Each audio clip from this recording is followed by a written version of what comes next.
Oke, bismillahirrahmanirrahim. Assalamualaikum warahmatullahi wabarakatuh. Waalaikumsalam warahmatullahi wabarakatuh. Waalaikumsalam warahmatullahi wabarakatuh.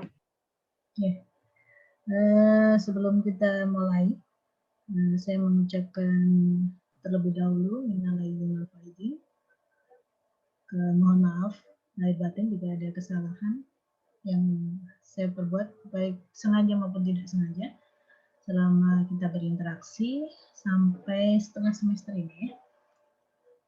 Kemudian saya juga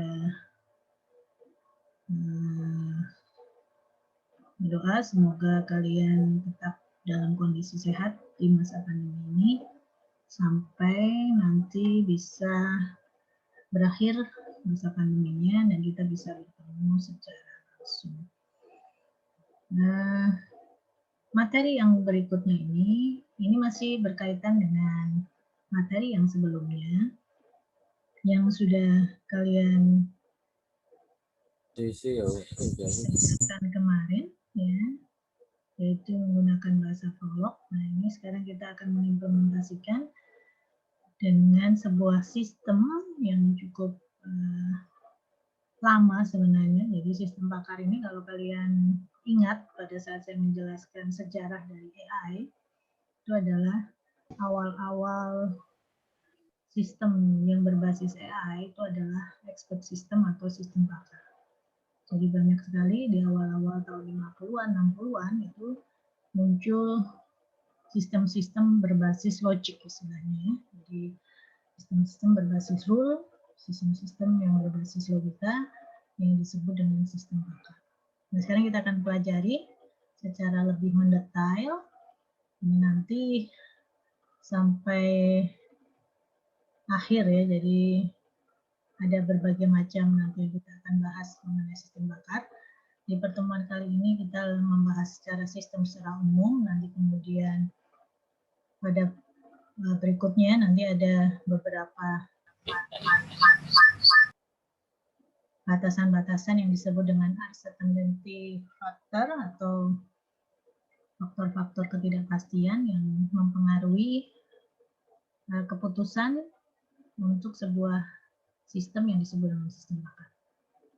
Jadi nanti banyak sekali metode untuk uncertainty faktornya yang kita akan bahas sampai pertemuan yang terakhir ya. Sistem bakar. What is sistem bakar? Jadi sistem bakar itu secara umum dapat didefinisikan sebagai sistem yang berusaha mengadopsi pengetahuan manusia ke komputer. Jadi mau menggantikan pakar manusia dalam sebuah sistem komputer. Jadi komputer itu dapat menyelesaikan permasalahan yang biasa dilakukan oleh para ahli. Nah, masalah keluasan pengetahuan yang akan disajikan di dalam sistem bakar ini tergantung juga pada sumber, ya, sumber pakar yang kita pilih untuk menetapkan sistem yang kita buat.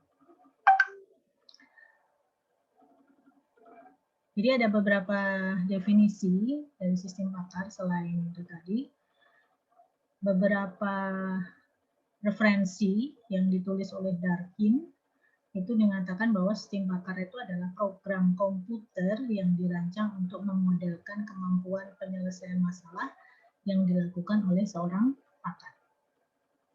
Kemudian ada lagi menurut jurnal yang diterbitkan oleh Ignazio, di mana sistem pakar itu adalah model dan prosedur yang berkaitan, saling berkaitan maksudnya ya, dalam sebuah domain tertentu. Nah, di sini ada batasannya, jadi tidak luas ya. Jadi pasti yang namanya pakar, seorang pakar itu kalau dikatakan seorang pakar itu kemampuan khusus yang ada pada satu masalah tertentu. Jadi ada pakar komunikasi misalkan, ada pakar kalau di komputer itu yang biasanya terkenal itu yang berkaitan misalkan dengan keamanan. Nah, misalkan pakar keamanan komputer itu jadi spesifik ya. Jadi ada domain tertentu di mana tingkat keahliannya dapat dibandingkan dengan keahlian seorang pakar. Jadi mewakili seorang pakar. Kemudian ada definisi lain yang sebenarnya juga hampir mirip yang disajikan oleh Giaratano dan Riley, di mana definisinya mengatakan sistem pakar adalah sebuah sistem komputer yang bisa menyamai. Meskipun kata-kata menyamai itu juga nanti ada cara mengukur menyamainya seperti apa. Tapi yang dikatakan di sini adalah meniru. Jadi meniru kemampuan dari seorang pakar. Nah, sistem pakar pertama kali itu dikembangkan tahun 60-an. Jadi muncul pertama kali setelah ada apa istilahnya, deklarasi bahwa AI itu tahun 50-an ya, di Stanford University. Maka di komunitas AI yang terbentuk itu mulailah dibangun beberapa sistem bakar itu pada tahun 60-an. Nah, sistem bakar yang pertama kali muncul itu ditemukan oleh Newell and Simon. Newell and Simon ini membuat sebuah sistem bakar yang diberi nama General Purpose Problem Solver. Jadi penyelesaian permasalahan yang bersifat general. Ini muncul pertama kali sistem bakar. Nah, GPS ini, singkatannya GPS ya, jadi ini bukan GPS yang kita kenal sekarang. Jadi GPS dalam hal ini ada sistem bakar yang ditemukan oleh Newell and Simon ini mengalami kegagalan karena dia cakupannya terlalu luas. Jadi kalau sebuah sistem yang cakupannya terlalu luas, kita menetapkan aturan-aturannya juga terlalu sulit juga, jadi sangat besar sekali, sehingga kadang justru pengetahuan-pengetahuan penting yang harusnya disediakan ini justru tidak tercakup di dalam sistem tersebut.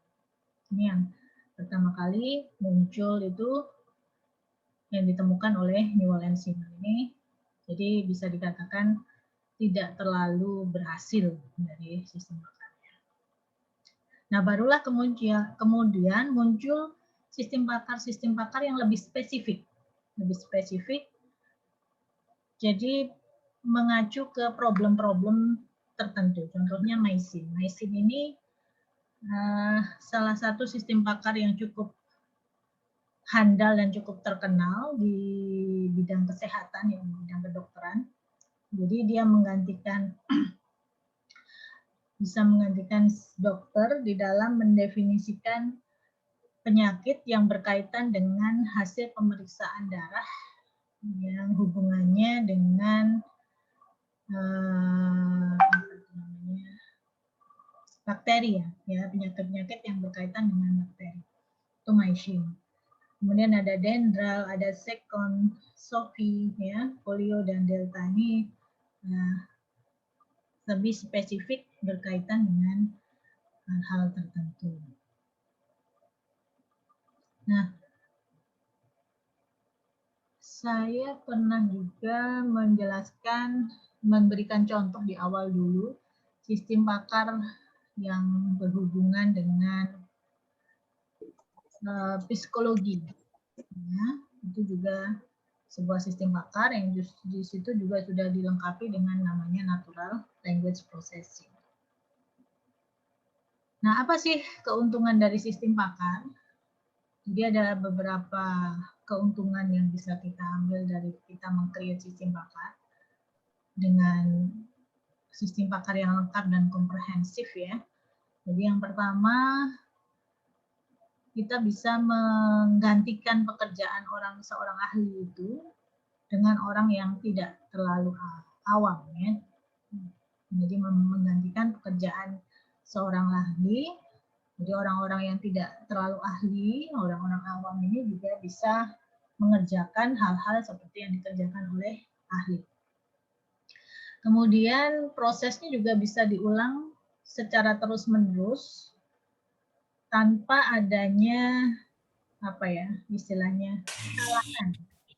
Jadi meskipun seorang ahli pun itu terkadang kalau pekerjaannya itu terus-menerus berulang-ulang itu kadang ada error ya karena kecapean misalkan ada sehingga mungkin ada yang miss meskipun dia seorang ahli. Nah, tapi kalau sudah dituangkan dalam sebuah sistem itu mau diulang ratusan kali dalam berapa jam itu hasilnya tetap sama. Nah, itu ya. Jadi prosesnya bisa diulang secara terus-menerus secara otomatis. Di mana di dalam sistem itu dia menyimpan pengetahuan dan keahlian dari pakar. Sehingga dalam membangun sebuah sistem pakar itu kunci utamanya adalah kita harus punya pakarnya. Jadi artinya siapa sih yang mau kita gantikan, nah siapa yang mau kita implementasikan pengetahuannya di dalam sistem yang kita.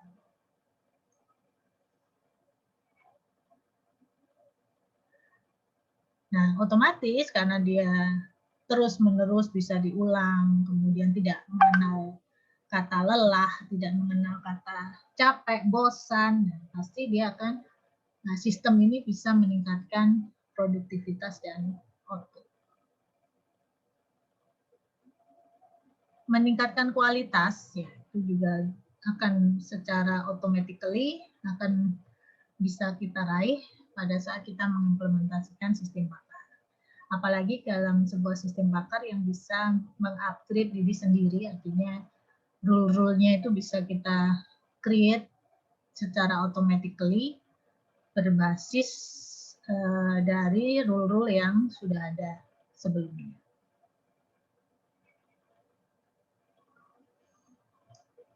Nah, dan yang terpenting adalah bisa melestarikan keahlian pakar yang sangat langka. Artinya ada beberapa misalkan pakar-pakar yang kemungkinan hanya ada beberapa di dunia ini misalkan ya. Jadi di mana kalau mau meng-create pakar yang seperti itu cukup sulit, ya, cukup sulit. Sehingga keahlian itu kalau kita bisa implementasikan dalam sebuah sistem yang disebut dengan sistem pakar, ini pasti akan sangat membantu terutama untuk bidang-bidang yang langka. Seperti ini. Kemudian yang berikutnya bisa beroperasi dalam lingkungan yang berbahaya. Ya, bisa misalkan sistem pakar itu kita benamkan, kita tanamkan di dalam sebuah robot misalkan, ya.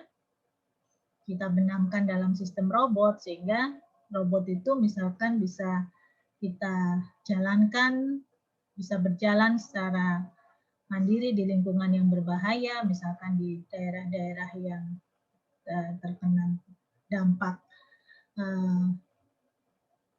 banjir atau gempa misalkan, atau misalkan dalam kondisi perang dan seterusnya. Jadi bukan robotnya tapi sistemnya ini yang kita tanamkan ke dalam robot tersebut sehingga dia seolah-olah mewakili ya, pakar yang memang harusnya ada di lingkungan berbahaya tersebut. Selain itu bisa misalkan di lab-lab yang berbasis nuklir, misalkan bahan-bahan nuklir yang berbahaya, bahan-bahan kimia yang berbahaya, itu bisa kita implementasikan sebuah sistem dan nanti bisa bekerja di lingkungan yang seperti itu. Kemudian berikutnya dia juga punya kemampuan untuk mengakses pengetahuan. Mengakses pengetahuan dari yang sudah ditanamkan di dalam sistem tersebut. Kemudian dia memiliki reliabilitas, ya. Jadi bisa bekerja pada kondisi-kondisi yang sebenarnya, ya. Dan meningkatkan kapabilitas dari sebuah sistem komputer. Memiliki kemampuan untuk bekerja dengan informasi yang tidak lengkap. Jadi kalau informasinya itu hanya sebagian, tapi kalau sebagian itu juga sudah kita atur dalam rule-rule yang ada di dalam sistem pakar, maka itu juga bisa memberikan konklusi atau hasil sesuai dengan input meskipun input itu tidak lengkap. Bisa juga dipakai untuk media dalam pelatihan, jadi mewakili pakar ya. Jadi untuk misalkan pakarnya itu jarang, lalu kita buatkan sistem itu kita gantikan untuk mewakili pakar itu mengajarkan hal-hal tertentu yang dipunyai kemampuannya oleh pakar tersebut. Lalu yang berikutnya, dia bisa meningkatkan kapabilitas dalam menyelesaikan permasalahan. Jadi banyak sekali kemampuannya. Dan terakhir yang pasti terpenting adalah menyingkat waktu dalam pengambilan keputusan. Jadi kalau pakar dokter pun ya, misalkan kalau dia menganalisa itu kan juga butuh waktu. Ya, jadi nggak bisa hanya dengan sekali melihat, tapi kalau dengan menggunakan sebuah sistem, kita masukkan inputnya, bla bla bla bla, dalam berapa detik itu sudah keluar hasilnya. Dan itu yang tadi, kemampuan yang paling penting, dia bisa diulang-ulang dengan jumlah waktu yang tidak terbatas. Itu banyak sekali kelebihan dari sistem pakar. Tapi meskipun ada kelebihan juga ada kelemahan. Yang pertama, memerlukan biaya untuk membuat dan memelihara. Jadi apapun sistem, kita juga perlu biaya untuk pemeliharaan. Pemeliharaan itu terkait juga dengan misalkan menambahkan aturan-aturan, misalkan pakarnya dia berkembang, mengembangkan, dan seterusnya. Dan ini yang kelemahan berikutnya ini, yang memang sampai sekarang saya sebagai pengampu mata kuliah kecerdasan buatan itu sebenarnya sangat tidak menyarankan kalian membuat sebuah sistem pakar yang berbasis rule based karena memang sulit dikembangkan.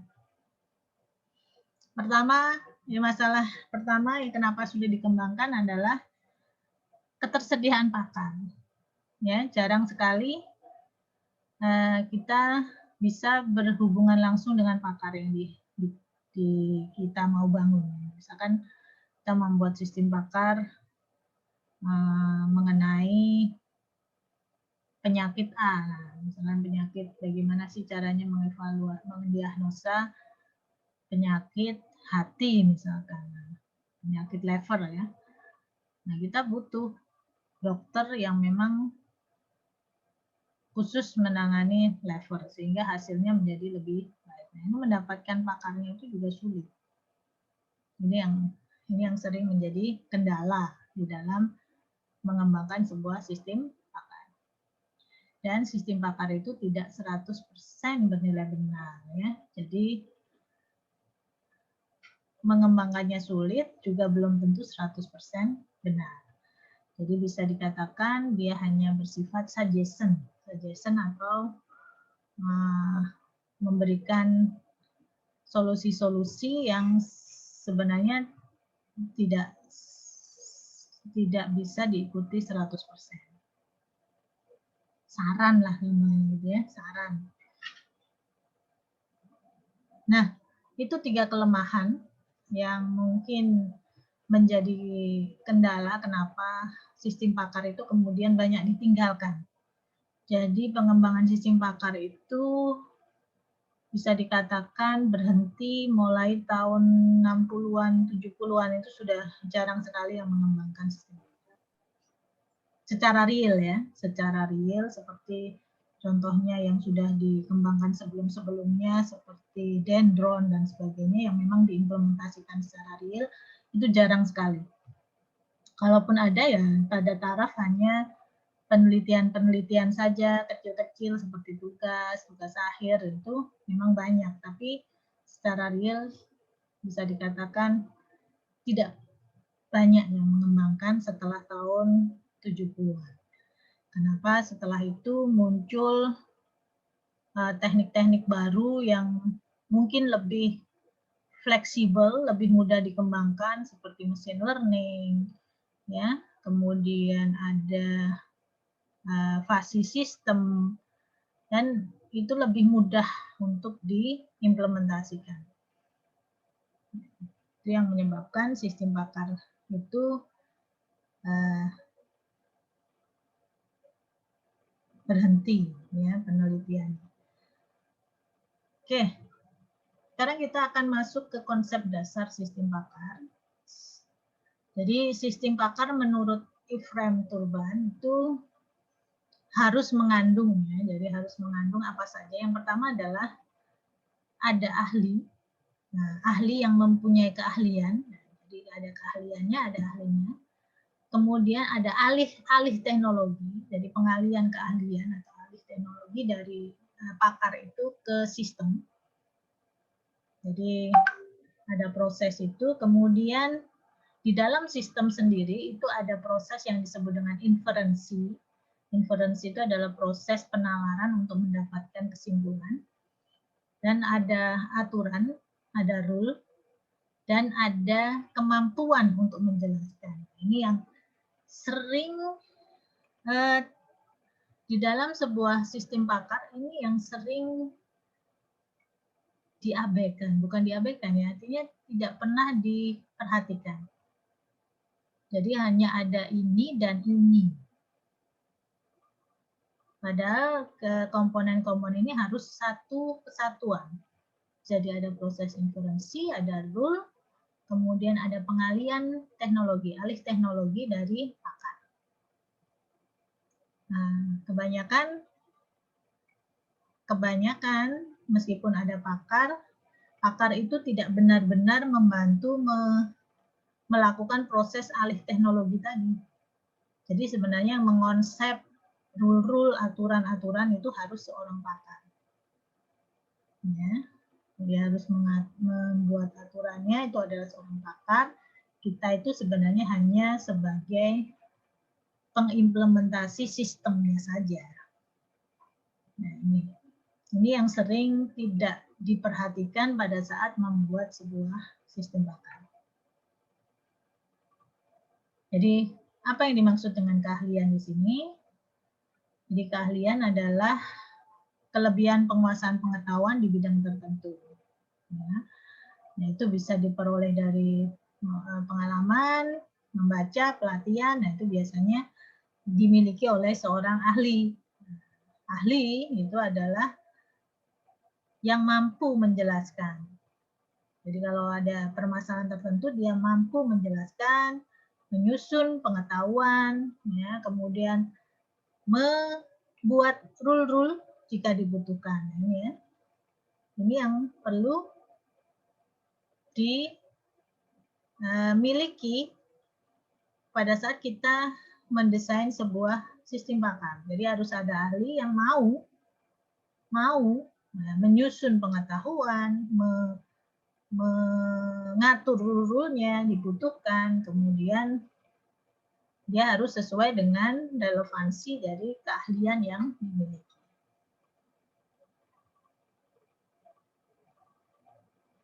Kemudian alih teknologi, itu ada pengalian keahlian, atau kita sekarang istilahnya terkenal disebut alih teknologi, dari ahli ke komputer.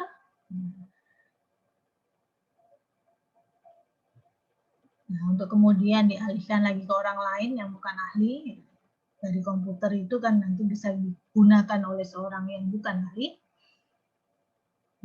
Itu adalah tujuan utama dari sistem bakar. Jadi ada 4 aktivitas untuk pengalian teknologi ini. Yang pertama adalah harus punya kemampuan untuk menambah pengetahuan baru.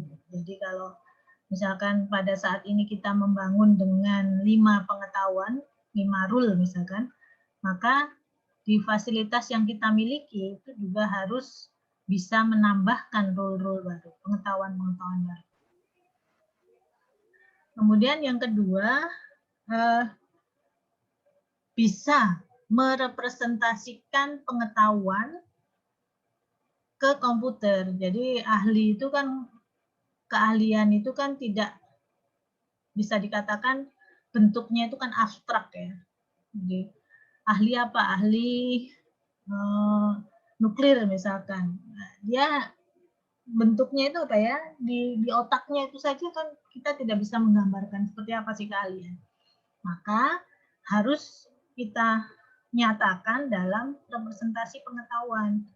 Nah, contohnya seperti yang sudah kita bahas sebelumnya, representasi pengetahuan itu bisa dalam bentuk graf, bisa dalam bentuk apa kemarin namanya predikat, nah, misalkan seperti itu. Yang pokoknya konsepnya dia bisa diprogram, bisa dijadikan sebuah program komputer. Kemudian ada proses inferensi pengetahuan. Jadi dari sumber-sumber pengetahuan yang sudah direpresentasikan dalam bentuk tertentu, nah bagaimana sih caranya menyelesaikan permasalahan atau mengambil solusi. Nah, itu yang kita sebut dengan inferensi pengetahuan. Dan yang terakhir, ya pasti harus ada bagaimana caranya menyajikan pengetahuan itu ke user. Ya, bagaimana menyajikan pengetahuan itu ke penggunanya. Ini yang berikutnya, pengetahuan itu disimpan dalam komputer, itu disebut dengan basis pengetahuan atau knowledge base. Nah, ada 2 tipe pengetahuan. Yang pertama adalah fakta, dan yang kedua adalah prosedur. Prosedur itu biasanya disebut juga dengan rule atau aturan.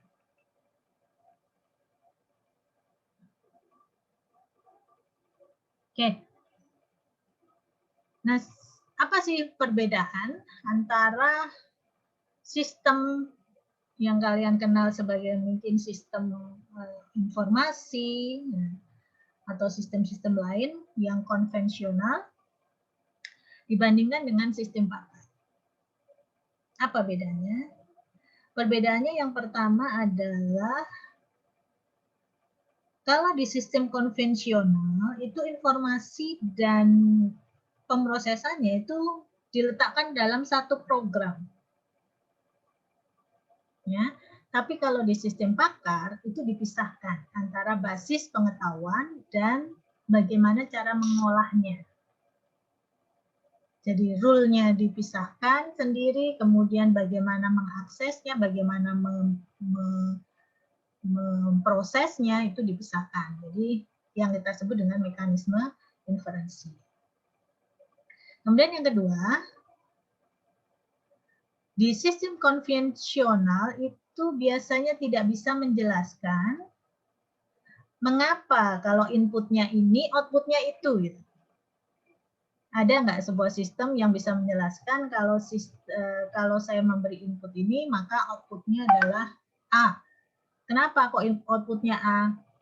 Nah, kalau di sistem konvensional itu tidak bisa kita jelaskan. Tapi kalau di sistem pakar, ini adalah bagian terpenting justru penjelasan. Artinya kalau kita sistem itu menghasilkan konklusi A, ya, maka sistem itu harus bisa menjelaskan kenapa kok konklusinya A. Ya. Jadi ada sistem penjelasan. Jadi kita sebut namanya backward. Jadi kalau ada apa istilahnya inputan BC, nanti keluarannya adalah E misalkan, ya. Kalau inputnya BC keluarannya E, maka sistem ini juga harus bisa menjelaskan kenapa E. Nah, kenapa E? Maka dia harus bisa menjelaskan kenapa E. Jadi dengan melihat kebalikannya. Kemudian yang pada sistem konvensional, pemrograman itu kalau kita mau merubah sistem, itu kita harus merubah program dengan cukup sulit kan. Jadi mana bagian yang mau kita rubah, mana bagian yang kita tambah. Jadi merubah program itu sebenarnya lebih sulit daripada membuat dari awal. Itu kalau sistem konvensional. Tapi kalau di sistem pakar, perubahannya mudah karena sebenarnya yang ditambahkan hanya aturan. Jadi yang ditambahkan hanya aturan. Jadi tidak ada perubahan program. Jadi kalau kalian membuat sistem pakar, tapi kalau mau menambahkan aturan harus merubah program, itu namanya bukan sistem pakar. Ya. Jadi itu namanya sistem konvensional. Jadi kalau sistem pakar, ada pengetahuan baru, ya sudah langsung ditambahkan ke pengetahuan tersebut. Jadi tidak perlu merubah program keseluruhan. Kemudian yang keempat, sistem konvensional itu akan beroperasi jika sistem tersebut sudah lengkap. Jadi kita sudah menuliskan semua rule-nya, jika ini maka ini, jika ini maka ini, baru bisa dijalankan. Tapi kalau sistem pakar, meskipun kita hanya mengisi beberapa aturan, 2 aturan misalkan, ya tetap sudah bisa berjalan. Kemudian yang kelima, proses eksekusi dari sistem konvensional ini step by step. Ya. Step by step yang maksudnya mengikuti prosedural dari programnya. Ya. Jadi misalkan dia membaca perintah pertama, kemudian membaca perintah kedua, ketiga, dan seterusnya. Tapi kalau di sistem pakar, ini karena tadi terpisah antara basis pengetahuan dan mekanisme inferensi, eksekusinya juga cukup dilakukan pada keseluruhan basis pengetahuan yang sudah diinputkan. Ininya tetap, mekanisme inferensinya tetap. Jadi yang berubah-ubah hanya basis pengetahuannya. Kemudian pada sistem konvensional dikatakan di sini dia menggunakan data, sedangkan sistem pakar menggunakan pengetahuan. Kemudian yang terakhir, tujuan utama dari sistem konvensional itu efisiensi, sedangkan tujuan dari sistem pakar itu adalah efektivitas. Karena kita lihat bentuk dari sistem pakar, itu ada beberapa bentuk. Yang pertama adalah berdiri sendiri. Berdiri sendiri itu artinya ya sudah kita membuat sebuah sistem yang merupakan sistem pakar. Sistem pakar A, sistem pakar B. Gitu ya. Jadi dia tidak digabung dengan software lain. Kemudian ada juga yang digabungkan terhadap software lain. Contohnya, dulu ada mahasiswa saya yang membuat sistem bakar untuk mengevaluasi kebutuhan dari customer, ya, di mana dia dimasukkan ke dalam sebuah sistem informasi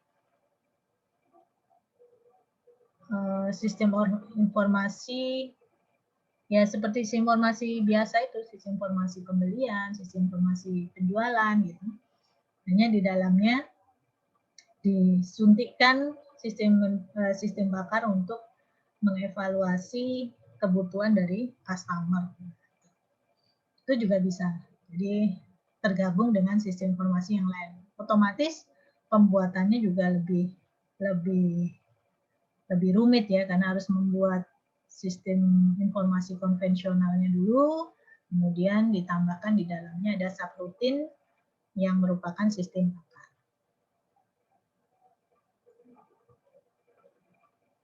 Kemudian juga bisa dihubungkan dengan software lain. Misalkan dengan database manajemen sistem. Jadi kita juga bisa membuat misalkan sistem pakarnya basis pengetahuannya, kemudian basis programnya atau basis rule-nya itu dinyatakan dalam database management system misalkan. Itu juga boleh. Kemudian ada yang keempat adalah sebuah sistem yang disebut dengan sistem mengabdi, di mana dia merupakan bagian dari komputer khusus. Jadi komputernya itu memang sudah mempunyai fungsi-fungsi tertentu, misalkan untuk komputer yang digunakan untuk menganalisa data-data radar misalkan, nah di dalamnya disuntikan sistem pakar untuk membantu menganalisa dari data radar tersebut. Itu, jadi ada 4 bentuk. Nah biasanya yang paling umum digunakan itu adalah 1, 2. Sistem yang berdiri sendiri itu yang paling sering kita buat ya. Untuk sistem informasi sistem di tugas akhir itu banyak kan biasanya berdiri sendiri. Ya, meskipun ada beberapa yang bisa membuat secara tergabung dengan sistem informasi yang lain. Oke, sekarang kita lihat struktur dari sistem pakar. Nah, ada 2 bagian pokok. Yang pertama adalah lingkungan pengembangan dan lingkungan konsultasi. Jadi lingkungan konsultasi ini yang berhubungan dengan user, sedangkan lingkungan pengembangan yaitu yang bagian di mana kita harus berhubungan dengan ahli. Ya. Jadi yang berisi apa? Lingkungan pengembangan itu berisi basis pengetahuan yang kita ambil dari pakar. Jadi pakar itu ada akuisisi pengetahuan, kemudian menjadi kita masukkan dalam basis pengetahuan. Kemudian dari hasil itu nanti masuk ke mesin yang namanya mesin inferensi, di mana mesin inferensi inilah yang berhubungan dengan antarmuka. Yang antarmuka itu digunakan oleh user atau pemakai. Jadi antarmuka yang dimasukkan oleh user inilah yang nanti akan menampilkan solusi-solusi, ya, aksi yang direkomendasikan oleh sistem. Nah, di lingkungan pengembangan ini ada input yang saling berhubungan, yaitu bagian perbaikan pengetahuan, di mana perbaikan pengetahuan ini bisa kita tambahkan misalkan dari masukan-masukan yang kita peroleh dari pakar maupun dari rekomendasi yang diberikan oleh pemakai misalkan ya, itu bisa kita lakukan perbaikan pengetahuan. Tuh, ini secara struktur bentuk dari sistem pakar. Jadi ada 2 yang terpenting adalah ini ya, basis pengetahuan, kemudian mesin inferensi, lalu antarmuka dengan pemakai, di mana antarmuka dengan pemakai ini ada fasilitas penjelasan. Jadi ada pokok-pokok yang harus dimiliki itu seperti itu. Oke, dari penjelasan ini tadi ada komponen-komponen sistem pakar. Yang pertama adalah komponen menambahkan pengetahuan atau kemampuan untuk menambahkan atau memperbaiki pengetahuan, di mana bagian ini digunakan untuk memasukkan pengetahuan, mengkonstruksi dan memperluas pengetahuan dalam basis pengetahuan atau knowledge base. Kemudian yang terpenting juga adalah harus ada basis pengetahuan, ya, berisi dari pengetahuan-pengetahuan untuk menyelesaikan permasalahan. Kemudian yang tadi saya katakan harus ada motor inferensi atau inferensi sistem ya. Jadi di sini adalah berupa program yang berisi metodologi untuk melakukan proses penalaran dari informasi-informasi yang diperoleh dalam sistem basis pengetahuan. Kemudian digunakan untuk menghasilkan konklusi. Jadi dia mengolah informasi-informasi dalam basis pengetahuan, lalu digunakan untuk memformulasikan konklusi. Ada 3 elemen utama dalam motor inferensia atau mesin inferensi, kita sebut juga dengan mesin inferensi. Yang pertama adalah interpreter. Jadi di mana interpreter ini adalah mengeksekusi item-item dalam aturan dalam basis pengetahuan yang sesuai. Kemudian yang kedua adalah scheduler. Ini tugasnya mengontrol agenda dari item-item yang diinputkan. Kemudian yang ketiga itu ada konsistensi enforcer. Itu adalah tugasnya memelihara kekonsistenan dalam mempresentasikan solusi.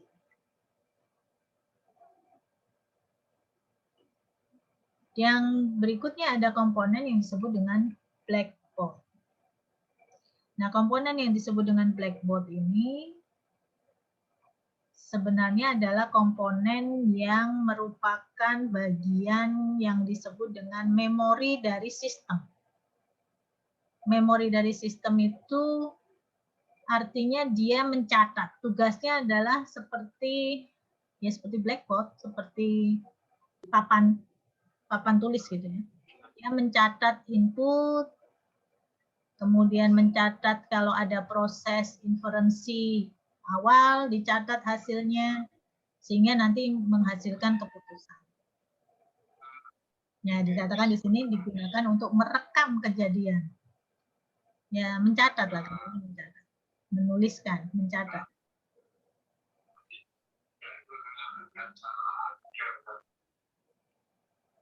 Ya, ada 3 tipe dari blackboard atau ada 3 tipe yang harus dicatat. Yang pertama adalah planning, perencanaan. Kemudian agenda. Agenda itu tadi yang mungkin di sini muncul juga agenda. Agenda itu maksudnya aksi ya. Jadi langkah-langkah lah teman-teman. Langkah-langkah yang akan dieksekusi. Kemudian yang berikutnya adalah solusi. Solusi. Kemudian komponen yang berikutnya adalah antarmuka. Antarmuka ini digunakan untuk media komunikasi antara user dengan program. Nah, yang tadi harus ada juga adalah subsistem penjelasan. Digunakan untuk melacak respon. Jadi kalau jawabannya ini apa? Sebenarnya apa maksudnya? Mengapa pernyataannya seperti ini? Bagaimana konklusi itu bisa tercapai? Kemudian kalau misalkan digunakan untuk ada alternatif lain tidak? Ada solusi lain tidak? Misalkan. Kemudian ada juga yang disebut dengan filtering system atau sistem penyaring. Sistem penyaring ini digunakan untuk mengevaluasi kinerja dari sistem bakar itu sendiri. Jadi apakah ini sudah sesuai? Jadi kalau diberikan informasi ini apakah outputnya sudah sesuai dan seterusnya. Ini tujuannya adalah digunakan untuk memperbaiki pengetahuan di masa-masa yang akan datang. Jadi misalkan ternyata tidak sesuai dengan yang diharapkan, itu bisa dicatat dan dirubah. Itu yang namanya sistem penyaring atau filtering system. Basis pengetahuan. Basis pengetahuan di sini adalah berisi pengetahuan untuk menyelesaikan permasalahan. Bentuk utamanya ada 2. Ya, yang pertama adalah bentuk rule-based system, penalaran berbasis aturan. Ya. Jadi bentuknya adalah berupa rule. Dan yang kedua adalah penalaran berbasis kasus atau case-based reasoning. Tapi yang paling sering digunakan itu sebenarnya bentuknya adalah yang rule-based. Kita lihat yang rule-based reasoning itu penalaran yang berbentuk rule itu bentuknya adalah berupa if then, berupa implikasi. Berupa implikasi. Jika ini maka ini, jika ini maka ini. Ya. Kemudian kalau case base itu pada penalaran berbasis kasus ini berisi pengetahuan yang solusinya telah dicapai sebelumnya. Kemudian diturunkan menjadi solusi untuk keadaan yang terjadi sekarang. Jadi kita membutuhkan fakta-fakta terlebih dahulu dari yang kasus-kasus sebelumnya. Jadi kita harus punya kasus ya, kasus tertentu yang memang mirip dengan sistem yang kita akan buat, di mana kasus itu kita turunkan solusi-solusi dari fakta-fakta dalam kasus tersebut. Nah, ini bentuk seperti ini biasanya digunakan apabila user ingin tahu lebih banyak pada kasus-kasus yang hampir sama. Jadi misalkan ada kasus khusus COVID misalkan, nah itu juga bisa direpresentasikan dengan case base. Jadi kita harus mengumpulkan banyak sekali fakta-fakta yang terkait dengan kasus tersebut.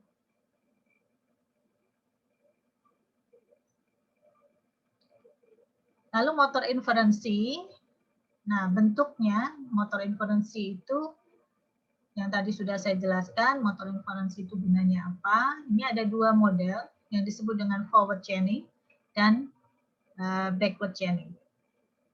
Forward chaining itu penelusuran yang mulai dari fakta terlebih dahulu, atau di bagian kiri if,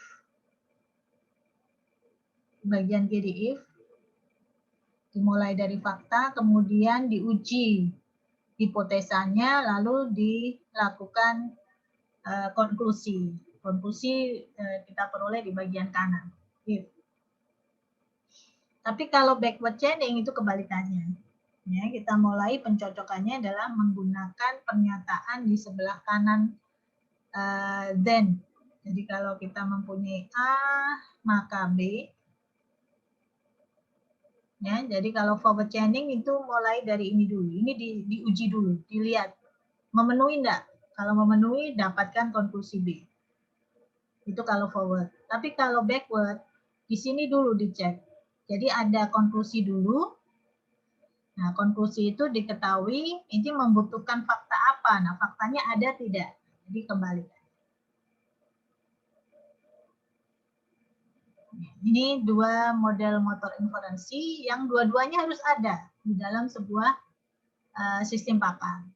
Kenapa harus ada? Untuk yang forward itu digunakan untuk menghasilkan konklusi, sedangkan yang backward itu digunakan untuk menguji konklusi atau untuk memberikan ini tadi subsistem penjelasan.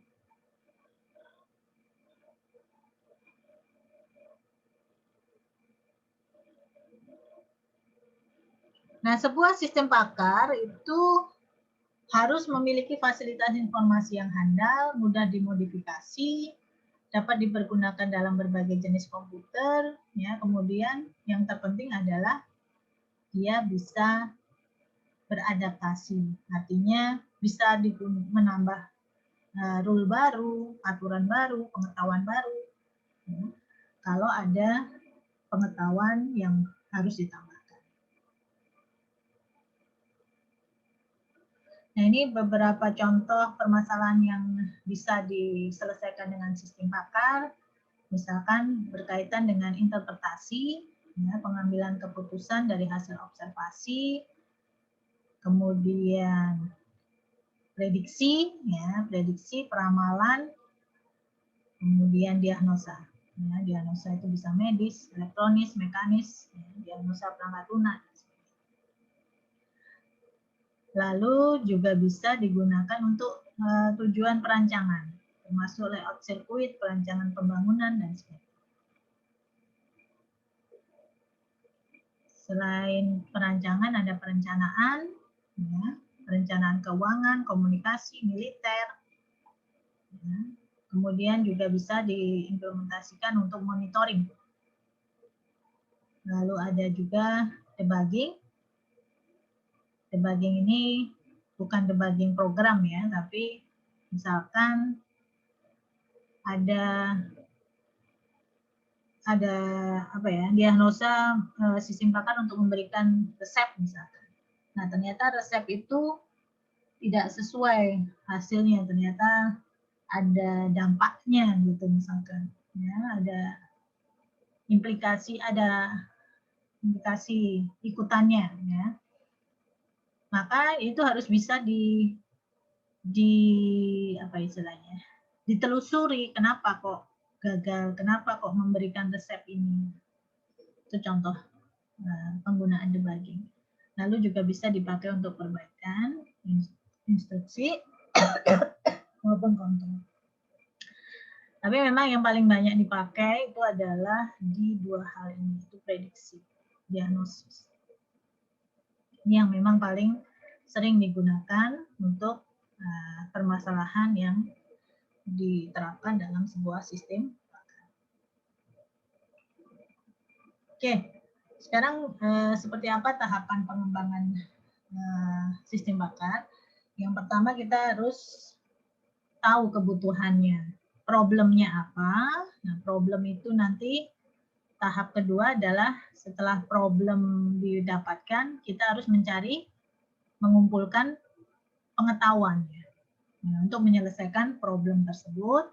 Kemudian kita bangun struktur dari sistem bakarnya yang meliputi rule-nya, yaitu terutama adalah basis aturannya, basis pengetahuannya seperti apa. Nah, kemudian kita lakukan evaluasi, ya, evaluasi tes. Nah, dalam tahap evaluasi ini mungkin nanti dibutuhkan yang namanya perbaikan, eksplorasi, ya, sebelum kita lakukan proses dokumentasi dan pemeliharaan. Jadi setelah hasil dievaluasi ternyata hasilnya memenuhi, maka produknya bisa didokumentasikan dan dilakukan pemeliharaan. Pemeliharaan di sini artinya kalau misalkan ada, ternyata setelah digunakan ada pengetahuan baru dan sebagainya, itu bisa direformulasikan lagi, kemudian ditambahkan lagi, lalu diulang lagi. Ini kira-kira tahapan pengembangan dari sebuah sistem bakar. Ya, jadi ini tadi penjelasannya, nanti kalian bisa baca. Yang terpenting adalah pada saat menentukan permasalahan yang cocok itu domain tidak boleh terlalu luas, tapi juga tidak boleh terlalu simple ya. Jadi istilahnya kalau sistem itu bisa diselesaikan tanpa menggunakan sistem bakar, ya nggak usah pakai sistem bakar. Jadi kompleksitasnya dikatakan di sini menengah. Menengah ya. Jadi kalau masalah itu sangat mudah, terlalu mudah, tidak kompleks, maka tidak perlu sistem bakar. Jadi artinya kompleksitasnya juga harus, meskipun domainnya tidak terlalu luas, tapi kompleksitasnya juga jangan terlalu sederhana. Lalu tersedianya ahli. Nah, nanti untuk tugas yang saya berikan, ahlinya ini bisa kalian sementara karena ini hanya tugas, bisa kalian peroleh dari buku misalkan ya. Atau kalau di internet misalkan. Nah, untuk level tugas ya, tapi kalau untuk level yang sebenarnya memang kita harus membutuhkan tersedianya ahli.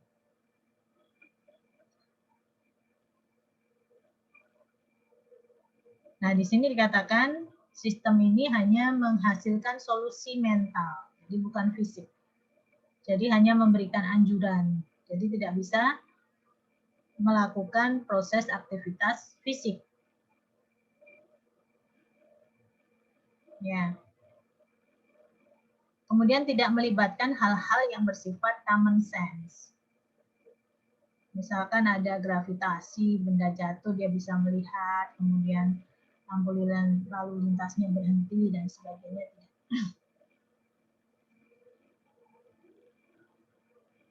Itu ya, itu yang perlu diperhatikan untuk menentukan permasalahan yang cocok untuk sistem pakar. Kemudian memilih alat pengembangan. Nah, ini untuk bisa menggunakan software pemuat sistem bakar, jadi bisa menggunakan Shell atau menggunakan pemrograman sendiri, misalkan menggunakan Prolog. Nanti untuk tugasnya saya akan berikan tugasnya itu menggunakan bahasa Prolog saja. Jadi untuk merancang sistemnya yang penting adalah rule-rule-nya, ya. Jadi saya sudah sampaikan.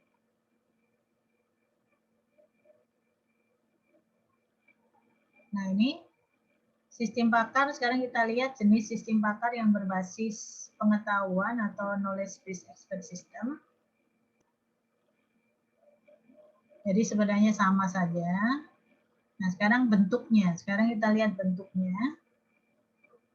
Nah, bentuk rule-nya itu adalah bentuk rule ya. If then, ya, kalau digambarkan dia bentuknya seperti ini. Dengan bagian if itu di sebelah kiri yang kita sebut dengan antecedent, di mana antecedent ini bisa mengandung lebih dari satu klausa. Artinya gini, klausa itu apa? Klausa itu anak kalimat ya. Jadi misalkan jika ayah ke kantor dan ibu ke pasar. Nah, itu artinya bagian antecedent ini mempunyai dua klausa. Yang pertama adalah ayah ke kantor dan ibu ke pasar. Ya. Maka, nah kalau bagian konsekuen itu biasanya isinya hanya satu. Maka misalkan aku ke sekolah misalkan, atau adik ke sekolah.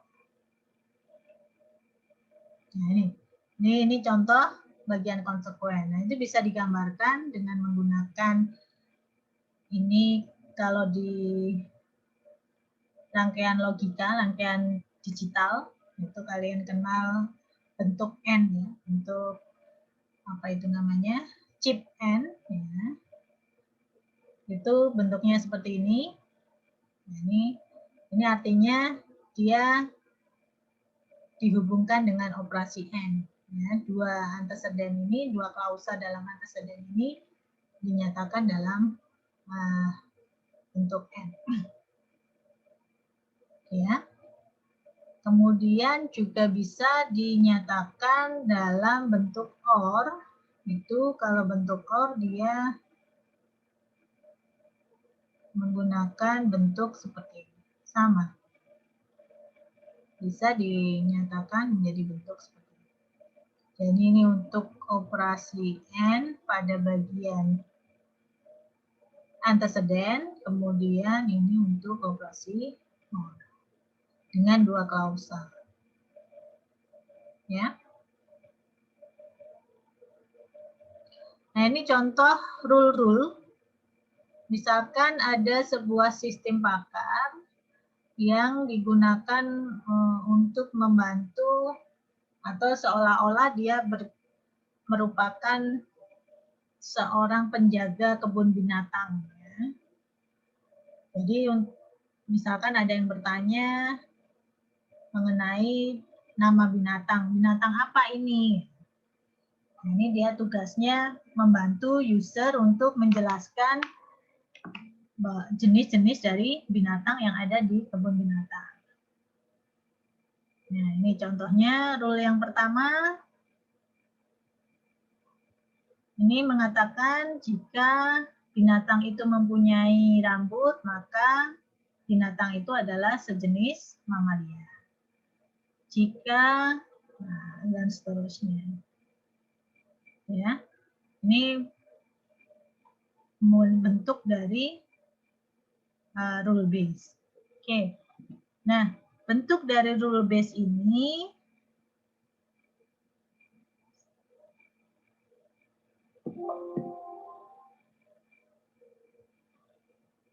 itu bisa digambarkan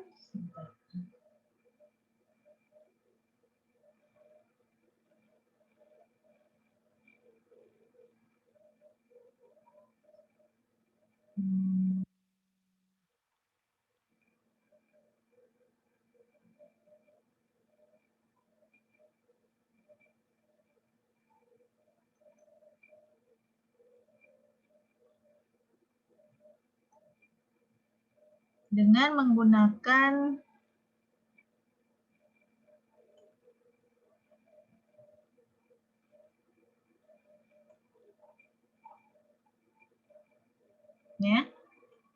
menggunakan sebuah grafik yang disebut dengan AND/OR graph. Jadi susunan dari rule-rule itu bisa digambarkan dengan menggunakan grafik yang disebut dengan AND/OR graph. Perhatikan, AND/OR graph ini adalah sebuah graf di mana dia mempunyai simpul yang bagian atas. Contohnya ini citah gitu ya, rule 9. Ini adalah bisa dikatakan sebagai komponen utamanya atau apa istilahnya? Konklusi ya. Jadi bagian konklusinya dari if then-nya itu adalah ini. Kemudian dia punya cabang. Nah, cabang ini dihubungkan dengan lambang. Kalau dia ada tanda sambung seperti ini, ada tanda yang menyampilkan ini.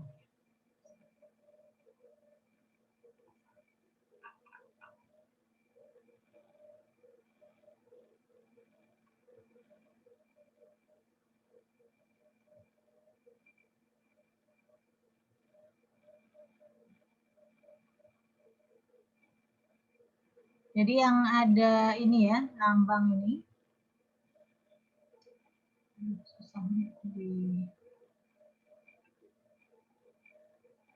Saya kopikan saja ke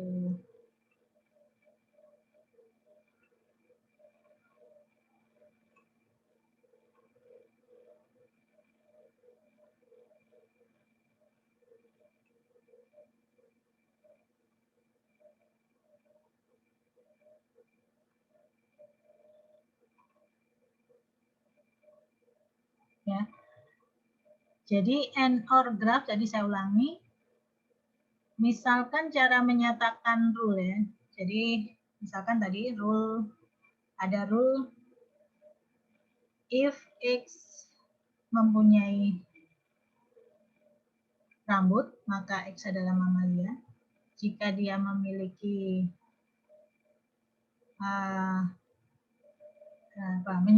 menyusui dia adalah mamalia. Berarti kan di sini sebenarnya ada rule yang menyatakan bahwa menentukan binatang itu adalah mamalia, itu ada dua kondisi. Dia memiliki rambut atau dia menyusui. Kan gitu. Jadi kapan dikatakan mamalia? Itu adalah jika dia memiliki rambut atau dia menyusui. Nah, ini sebenarnya bisa kita gabungkan menjadi sebuah rule jika X memiliki rambut atau ya, X menyusui, maka dia adalah mamalia. Nah, bentuk dari rule ini bisa kita nyatakan menjadi sebuah AND/OR graph dengan bentuk seperti ini. Nah, ini. Jadi mamalia, kemudian mempunyai rambut. Nah, ini berarti yang bagian bawahnya ini adalah antecedennya. Jadi ini adalah antecedennya.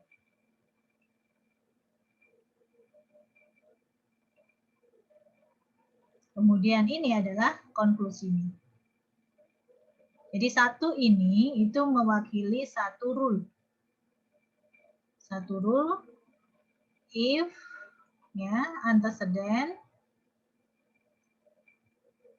then conclusion.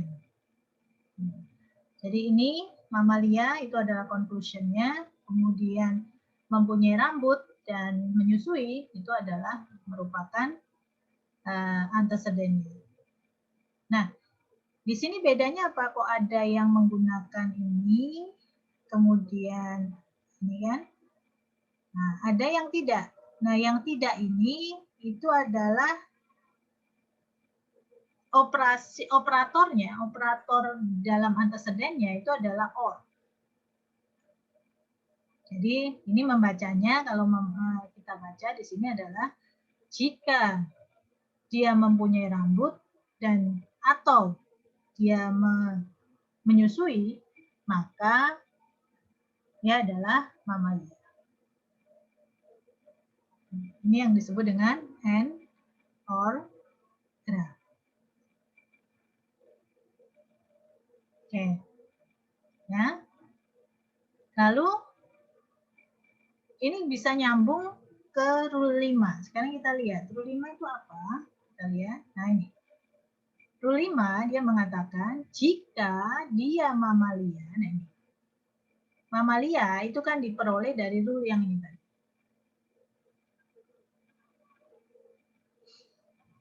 Sehingga ini itu bisa kita dapatkan dari konklusi rule yang pertama.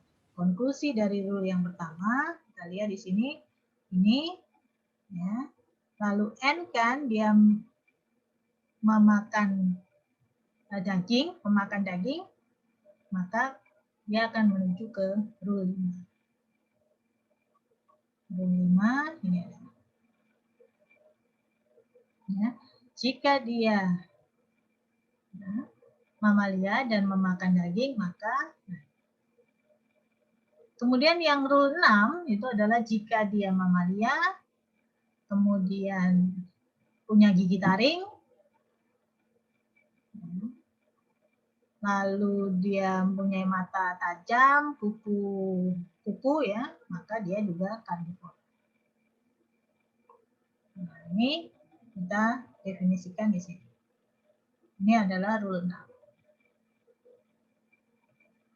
Ya. Rule 5, nah, rule 6. Kemudian rule yang 56, ini maksudnya adalah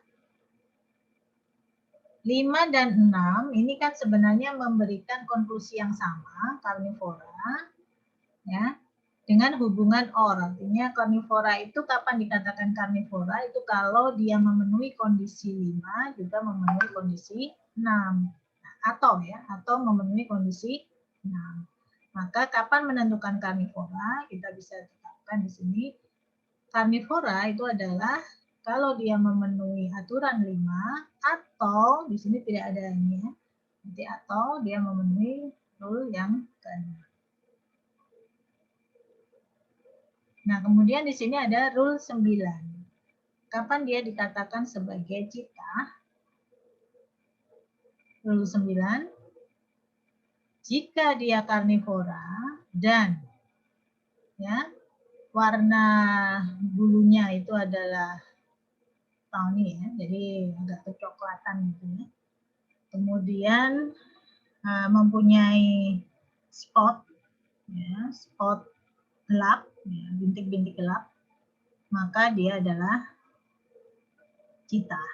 Nah, sehingga karnivora ini tadi kan diperoleh dari rule yang sebelumnya. Makanya di sini disambung rule yang ke-56 ini adalah karnivora. Ini kita membacanya gini. Jika dia karnivora dan tawny color dan dark spot, maka dia ditentukan sebagai cita. Ini hanya contoh untuk satu konklusi saja, yaitu cita. Nah, kalau digabungkan semua yang ada di sini,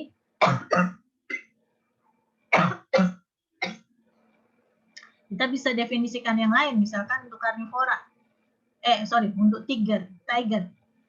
Apa yang dikatakan tiger? Itu adalah kalau dia karnivora, tawny color, dan dia mempunyai black strip. Nah, ini bisa digabungkan seperti ini.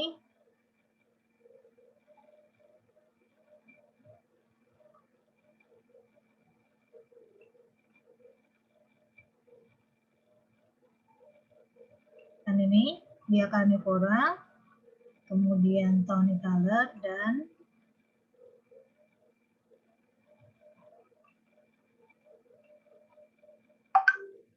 black strip. Nih.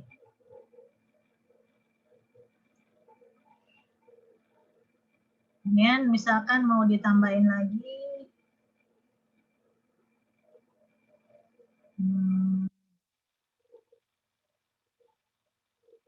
yang lain, misalkan burung. Dia mempunyai bulu, maka dikatakan burung. Atau dia berterbang dan mengerami telurnya, maka dia dikatakan burung. Ini bagaimana mendefinisikan di NO rule-nya?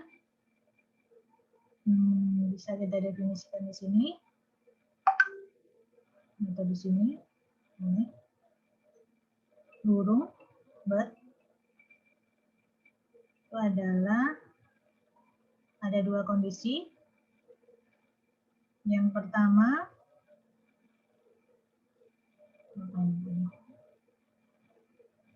has feathers.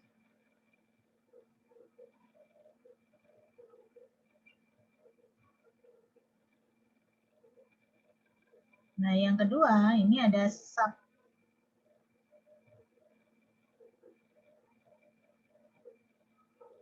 Berterbang dan mengerami induk. Mengerami telur. Ini sebut saja rule 4 ya. Di mana di sini saya hapus saja nih.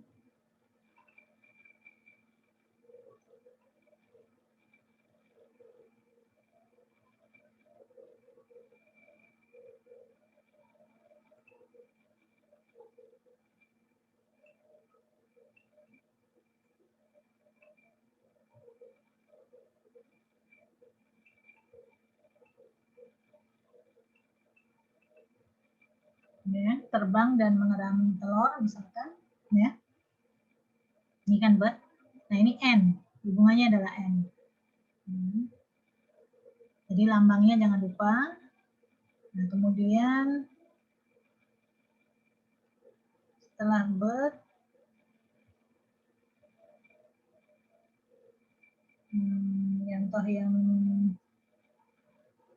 contoh yang bird. Nah, ini kita bisa menetapkan misalkan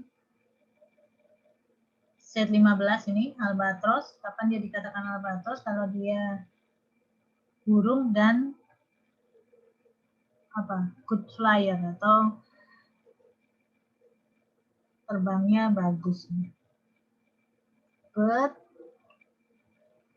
ini good flyer, maka dikatakan di sini adalah albatros. N.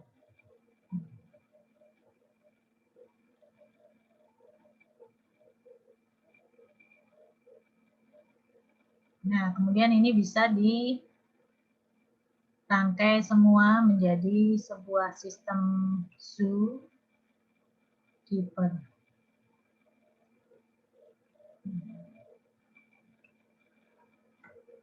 Seperti ini cara membangun atau merepresentasikan rule-nya dalam bentuk and/or graph sehingga lebih mudah untuk dilihat dan dievaluasi sudah benar atau tidak. Karena kadang kalau kita membaca seperti ini itu lebih sulit ya. Ini rangkaiannya di mana, setelah ini kemana kan gitu. Tapi dengan menggunakan and/or graph ini akan lebih mudah untuk ditelusuri, lebih mudah untuk ditelusuri. Dia akan menghasilkan konklusi apa. Contohnya misalkan input dari user itu adalah saya beri warna hijau. Input dari user misalkan ada dia melihat binatang itu memakan daging, maka dia akan memberikan evaluasi kepada ciri yang di sini itu dengan true. Ya.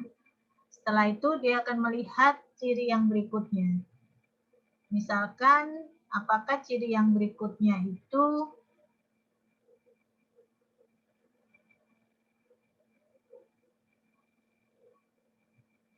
ya, dia memiliki rambut. Karena dia memiliki rambut, maka dia akan mengevaluasi ini sebagai itu. Nah, kalau di sini dia sudah menjawab evaluasi mempunyai rambut itu, dia tidak perlu menanyakan apakah dia menyusui, karena di sini hubungannya adalah or. Ya, dan ini akan menyebabkan mamalianya juga bernilai true. Ya. Nah, karena memakan daging dan mamalia ini dua-duanya true, ini akan menyebabkan rule 5 ini juga bernilai true. Ya. Dan karena rule 5 true, rule 6 ini tidak diketahui karena di sini hubungannya adalah or, karena hubungan adalah or, itu akan menyebabkan nilai dari rule 56 ini juga true. Tidak peduli berapa nilai dari rule 6. Karena or itu satu saja bernilai true, itu akan menyebabkan hasilnya bernilai true. Ya. Nah, kemudian karena di sini misalkan nilai true, lalu diketahui lagi bahwa dia kulitnya coklat, nah, maka true di sini. Kemudian apakah dia bergaris-garis? Nah, kalau bergaris-garis maka di sini true. Ini akan ini kurang tanda gini. Ini akan menyebabkan ini semua anaknya adalah true, true, true. Karena di sini hubungannya adalah n, maka karena semuanya true, ini menyebabkan konklusi Tiger ini juga menjadi true. Sehingga jawaban terakhir yang diberikan oleh sistem itu adalah Tiger. Ini contoh cara melakukan inferensi. Nah, proses inferensi itu juga bisa digambarkan dengan menggunakan model seperti ini. Ini contoh memberikan inferensi untuk forward chaining. Ya. Apakah dia mempunyai rambut? Nah, kalau dia jawabannya iya, maka kesimpulannya adalah mamalia. Kemudian kukunya ya, tajam, apa istilahnya? Runcing gitu ya. Kalau ini true, maka dia akan menyebabkan kesimpulan umulate dia menjadi true. Kemudian kalau ada pertanyaan lain, lalu di sini juga jawabannya adalah true karena di sini n ya. Kalau kondisinya n, maka semuanya harus true. Nah, ini harus true. Sehingga dia akan mendapatkan jawabannya terakhir adalah bahwa binatang itu adalah seekor jerapah. Ini yang kita sebut dengan proses forward chaining. Nah, kebalikannya, kalau backward chaining seperti apa? Kalau backward chaining itu adalah prosesnya diketahui dulu yang di bagian terakhir ini. Ya. Jadi, dia akan mengecek, ini ada diketahui cita. Nah, cita itu membutuhkan rule apa saja. Nah, di sini dia akan memberikan pertanyaan, apakah dia tonic color? Kalau ya, maka ini juga harus jawabannya ya, dark spot. Nah, kemudian untuk yang berikutnya di sini, dia membutuhkan pertanyaan tentang karnivora. Nah, karnivora kan ada dua, apakah dia memakan pemakan daging, Nah, ternyata di sini misalkan jawabannya dia tidak, tapi kemudian dia mempunyai pertanyaan lain untuk rule yang keenam. Ya. Jadi di sini apakah dia matanya, kemudian kukunya, lalu giginya, ya, sudah sesuai semua, maka kalau di sini jawabannya true, dia terpenuhi adanya karnivora. Ya, termasuk apakah dia mamalia. Jadi itu cara mengevaluasi kalau dari backward chaining. Jadi dimulai itu adalah dari bagian conclusion. Nah, ini kita lihat contoh, ya, bagaimana mendefinisikan rule-rule di dalam prolog untuk animal identification. Ini cara memanggilnya, sebentar. Sekarang cara menulis rule-nya itu adalah ini. Ya. Kita mendefinisikan sebuah pernyataan. Masih ingat? Masih ingat lambang ini tuh maksudnya seperti apa? Ini maksudnya adalah jika kita mengisi ini, maka kita akan melakukan proses go. Go, itu yang pertama kali. Nah, apa yang dilakukan di sini itu adalah melakukan proses hipotesa untuk animal. Kemudian di sini ada tanda koma, ya, diikuti dengan keputusan. Jadi ini kalau sudah didapatkan, maka nanti dia akan menghasilkan luaran, ya. Ini kita tulis di konklusi. I guess that the animal is. Kemudian koma, ini koma itu artinya n, disambung. Kemudian dituliskan animalnya apa. Nah, yang penting adalah ini. Hipotesis animal ini menjalankan apa? Menjalankan ini. Jadi, karena di sini ada beberapa jenis binatang, ya. Jadi ada cheetah, ada tiger, giraffe, zebra, ostrich, ya, kemudian penguin, albatros, dan misalkan tidak diketahui. Nah, ini untuk menghipotesa kita, maka dia memanggil atau mengevaluasi aturan untuk cita. Mengevaluasi aturan untuk cita. Di mana tempatnya? Nah, ini. Aturan untuk cita. Ya, aturan untuk cita itu adalah yang pertama adalah mamalia, karnivora, N, ya. Jadi kalau koma ini artinya N. Dia harus mamalia, N karnivora, N. Nah, ini verify ini adalah sebuah fungsi yang digunakan untuk menanyakan informasi dari user. Apakah dia mempunyai tiny color? Apakah dia mempunyai dark spot? Nah, verify. Dia memanggil fungsi verify. Mana fungsi verify?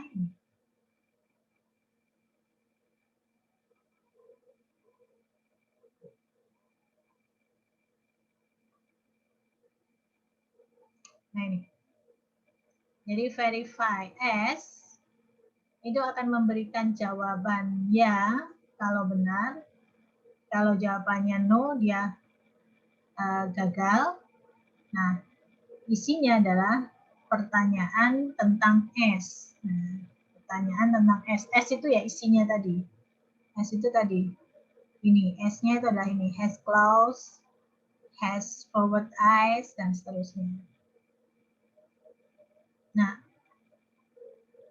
ini ya, urutannya tadi seperti itu, ask.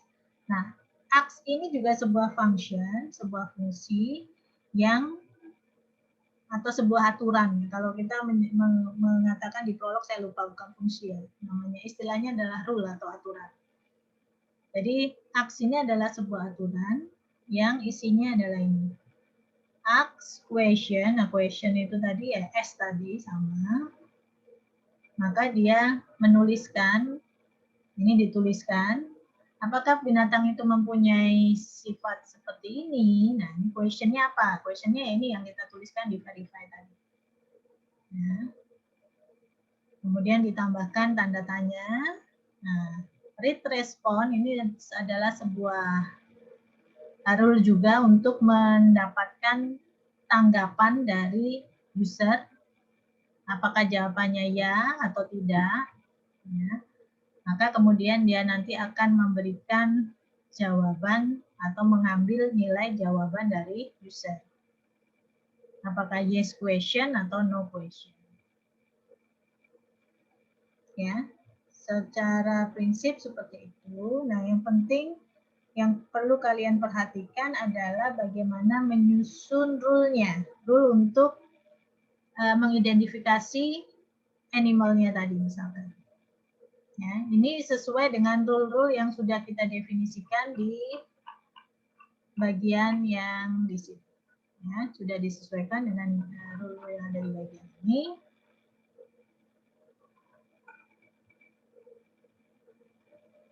Nah, ini contohnya tadi citah itu adalah mamalia karnivora. Dia mempunyai tonic color, dia mempunyai dark spot. Nah, mamalia sendiri ini punya rule sendiri. Karnivora sendiri juga punya rule sendiri. Jadi, mana rule untuk mamalia? Ini.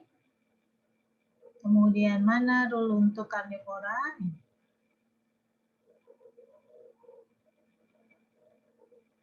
Kira-kira seperti ini. Ada pertanyaan mungkin atau saya coba dulu.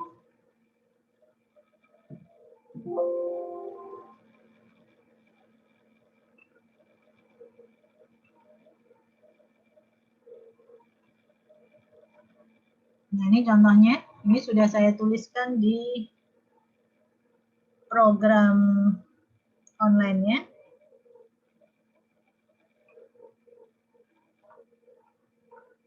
Ya, cara menjalankannya gimana? Ini yang kita jalankan pertama kali. Go. Nah, ini sih boleh aja diganti dengan yang lain. Ya. Misalkan mulai.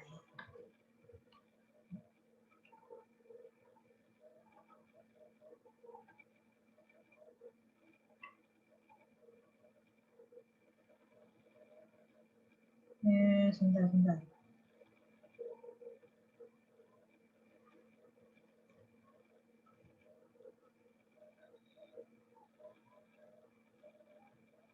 Ini.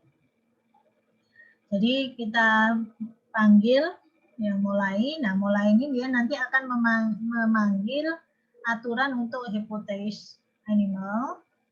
Nah, hypothesis animal ini yang pertama kali dia nanti akan memanggil aturan untuk citah. Nah, aturan untuk citah, perhatikan, dia akan memanggil aturan untuk mamalia terlebih dahulu. Mamalia, ya nih. Mamalia yang pertama itu adalah menanyakan apakah dia mempunyai rambut. Nah, ini kita lihat yang muncul pertama kali itu adalah pertanyaan apakah binatang itu mempunyai rambut. Misalkan kita jawab ya.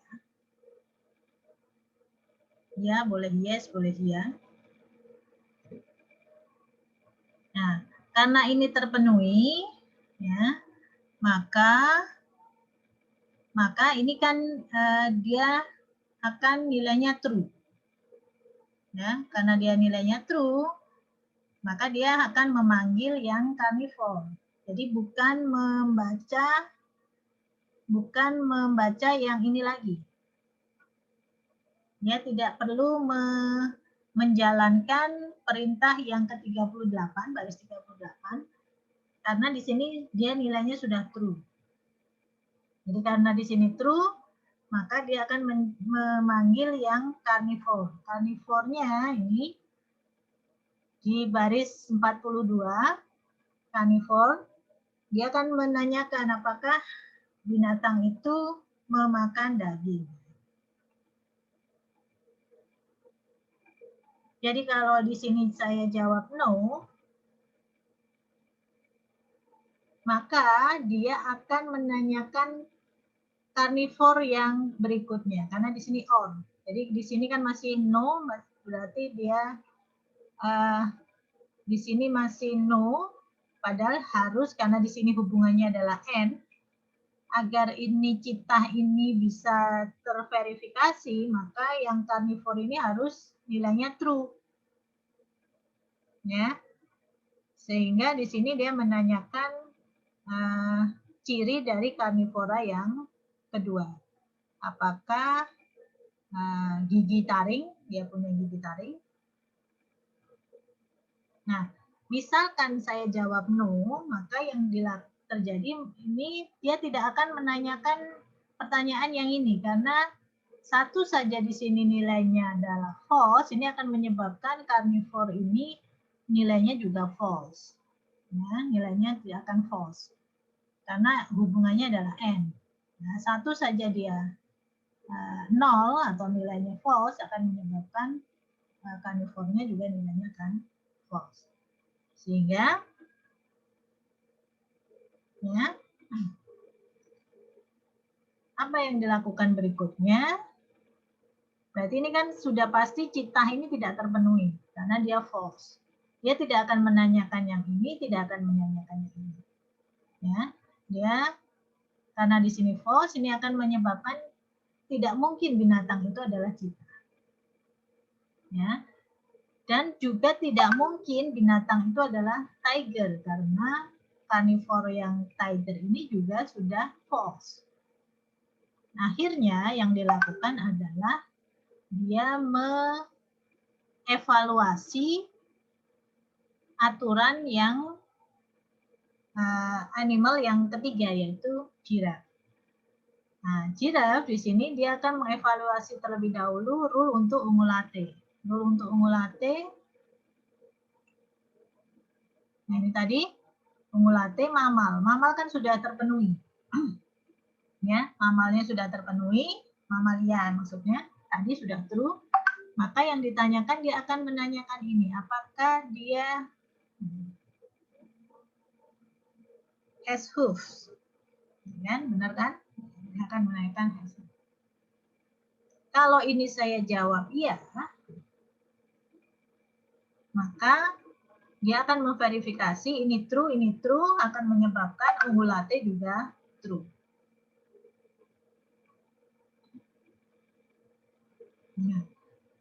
Ya kan? Karena ungulate ini true, tadi giraffe ungulate true, maka dia akan menanyakan yang memverifikasi pertanyaan yang berikutnya.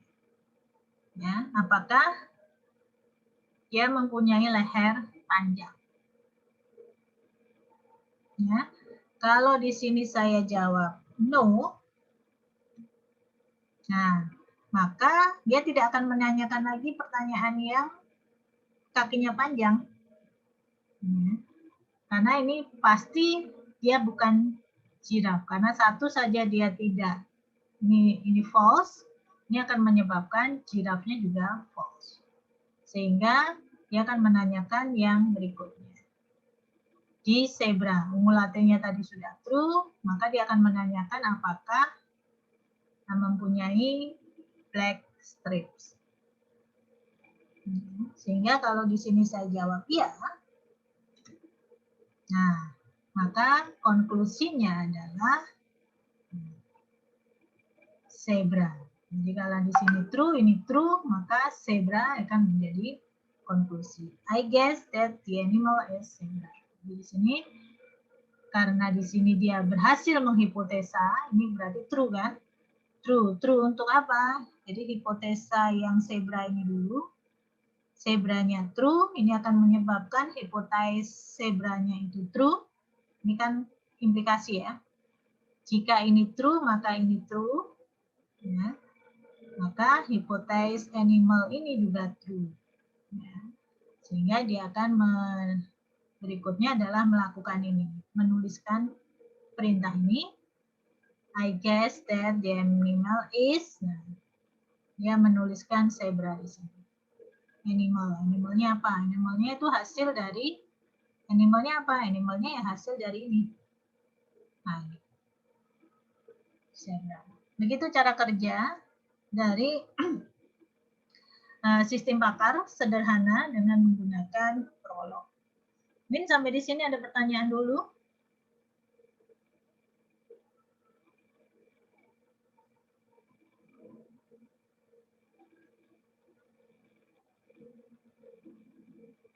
Tidak ada? Belum, Bu. Oke, kalau tidak ada, tugasnya ini kalian buat kelompok maksimal 3 orang. Nah, kemudian tentukan sebuah permasalahan yang dapat diselesaikan dengan sistem bakar sederhana.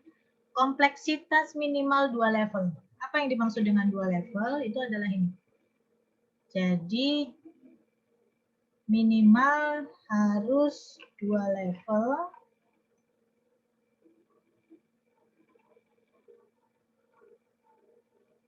Jadi kalau hanya seperti ini disebut 1 level. Nah, jadi kalau 2 level dia seperti ini 2 level. Ya. Kemudian kalau yang seperti ini sudah mencapai 3 level. Semakin kompleks, semakin tinggi bentuk rule-nya itu semakin bagus, ya, kompleksitasnya. Jadi di sini yang kalian buat minimal harus 2 level, minimal. Ya, itu berarti nilai minimal. Tapi kalau mau nilainya lebih baik ya berarti perbanyak level. Itu tugasnya. Ya, kemudian ya. 2 level itu sampai rule 6 atau yang sampai cabangnya rule 6, Bu? Sampai rule 56. Jadi rule 56 ini kan punya. Oh, 56 itu level 2, Bu ya? Ya. Jadi berarti nggak usah sampai rule 6-nya, Bu ya? Ya, itu level 3. Jadi kalau yang ini sudah level 3. Oh iya. Ya, Bu, baik, Bu. Tapi itu nilai minimal ya. Jadi kalau passing grade-nya itu 60 dianggap kompeten ya berarti kalau kalian mengerjakan dengan 2 level ya berarti passing grade 60. Ya, tapi kalau mau lebih kompleks ya berarti nilainya akan lebih baik. Tuh, yang penting kemudian implementasikan dengan menggunakan prolog seperti contoh. Jadi kalian sebenarnya tinggal merubah terkait dengan rule-nya. Penting ya. Ini serah pakai bahasa Indonesia, bahasa Inggris, silakan. Kalian tadi sudah saya jelaskan bagaimana cara kerjanya. Kemudian buat laporan, ini saya sudah berikan contoh laporannya. Jadi seperti ini contoh laporannya. Jadi judulnya, kemudian deskripsi permasalahan, diberi penjelasan, kemudian rule-nya, diberi penjelasan, lalu jangan lupa and or graph-nya, lalu diimplementasi di prolognya seperti apa, dan diuji hasilnya. Hasilnya di sini itu adalah dengan menggunakan beberapa contoh pengujian, ya. Misalkan kasus 1, ciri hewannya apa-apa, hasil konklusinya apa. Ciri 2, dan seterusnya.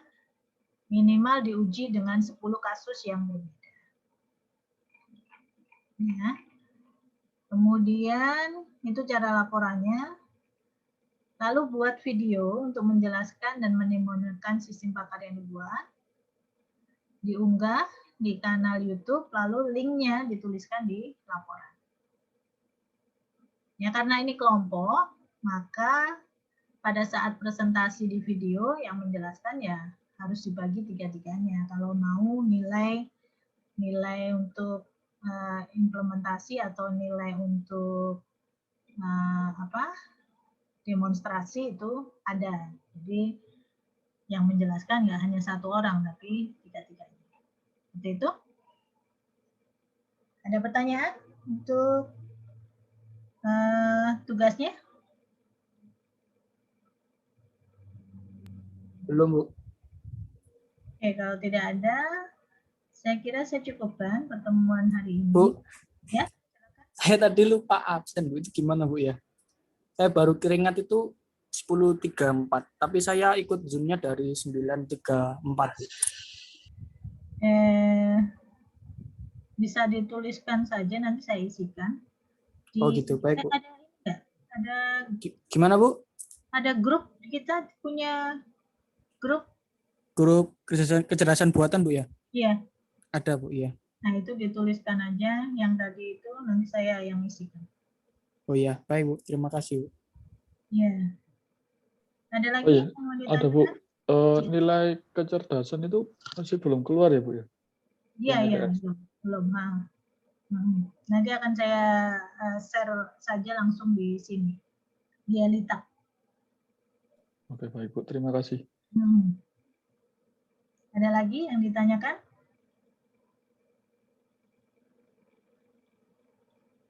Saya juga tadi belum absen, Bu, lupa. Saya juga, Bu. Ya, ditulis tadi yang saya katakan. Ya. Ya, kalau tidak ada pertanyaan lagi, saya cukupkan. Terima kasih atas perhatiannya. Wabillahi taufiq wal hidayah. Assalamualaikum warahmatullahi wabarakatuh. Waalaikumsalam. Waalaikumsalam warahmatullahi wabarakatuh. Terima kasih, Terima kasih, Bu. Bu.